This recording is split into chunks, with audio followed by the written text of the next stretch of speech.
Okay, so I'm back on the 99 Cobra again, trying to get the motor together, and I'm having to hand fit the rings because I'm building a motor that's going to be used for a Pro Charger. And you can see this ring grinder that I made. Got this thing up at Harbor Freight, and what I wanted to point out, I didn't come up with this idea, somebody else did. I just wanted to point out the fact that I'm using that grinding wheel right there that I got at Harbor Freight that has diamond grit on it, and it works really well. And it takes about 1/1000th of material off for about every second that you leave it on there. So I was pretty happy with the way it worked out. You can see I got the wood up to where I'm at about the middle of the wheel, and I have these two washers on here to hold it so that it's really square. You have to get these things really square or go buy a professional grinder. So I'm pretty happy with that. So I've been working on the motor, and I got the pistons in, and I used this ARP piston ring compressor, and I really liked it. I mean, the thing worked great, much better than the sheet metal one that I have. In fact, I have two of those, and I'm glad I bought this.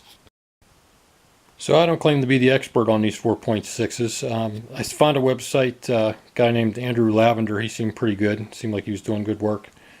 I just wanted to point out some of the stuff I'm doing because of what I'm doing. I'm not really trying to build a drag car, and I'm trying to build something that has, fairly reasonable horsepower to get to where it uses the transmission I bought, which handles 700 foot-pounds of torque.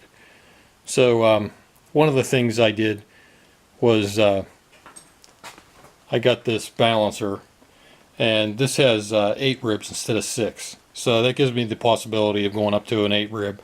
I read that they do have kits to go to 8 ribs, and if you dig around you can find parts off of other vehicles that'll get you to 8 instead of 6, because I'm going to try to go up to somewhere around 18 psi. I'm hearing that's about what I need in order to get to where I want to be without buying cams, because I'm trying not to spend a ton of money on this thing. The other thing I'm doing is checking to see what the clearance is from the pistons to the head, and that seems like that's working out really good for me. I'm just about zero deck. I got like -4 on almost every piston. These diamond pistons are fantastic, and they're almost all identical.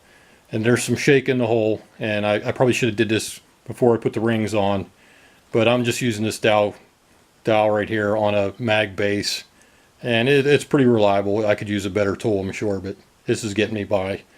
And I'm checking every hole just because I have the time to do it, and I want to make sure I get it right. So yeah, I'd highly recommend doing that and making sure that you have some reasonable amount of squish. And this should get me to somewhere around 9.5 to 1 compression, and I'm going to be running E85, so even though I'm sticking a lot of boost in it, I shouldn't have any problem with the E85. The other thing I wanted to point out about this balancer is I got 2 keys in it, because those keys are puny. And when you look at what Pro Charger does, they go from having something like a 6 rib on this balancer to a cog, and there's really not much of a shaft sticking out here. That's the other thing I want to point out is, from what I understand, of 2003 and 2004, they have a cage on here that holds that end of that shaft, and for their blower, so it doesn't fatigue the end of the shaft. Because some people, I don't know if it's because they don't bolt on the balancer right or they get vibration, but they end up breaking off the end of their crankshaft. And I'm seriously thinking about making myself a cage for the end of this.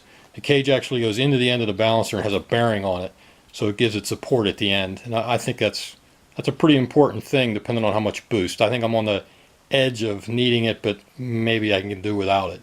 The guy at the shop said I could do without it, so I don't know. I'm debating. So I got my exhaust system today, and that matches up to the headers that I already had from Stainless Works. It's pretty nice stuff. And one thing I wanted to point out about the motor, I was getting about 2/1000ths down on the pistons in below the deck to 5/1000ths, and I bought 36/1000ths thick head gaskets, which is just slightly bigger than the 30, which is stock. And I mainly did that because I was checking the rock and the pistons with the rings on, and that kind of made me nervous. So that's what I did, and that should give me somewhere around 42/1000ths squish. So I should be pretty happy with that. So that's it. Have a good one.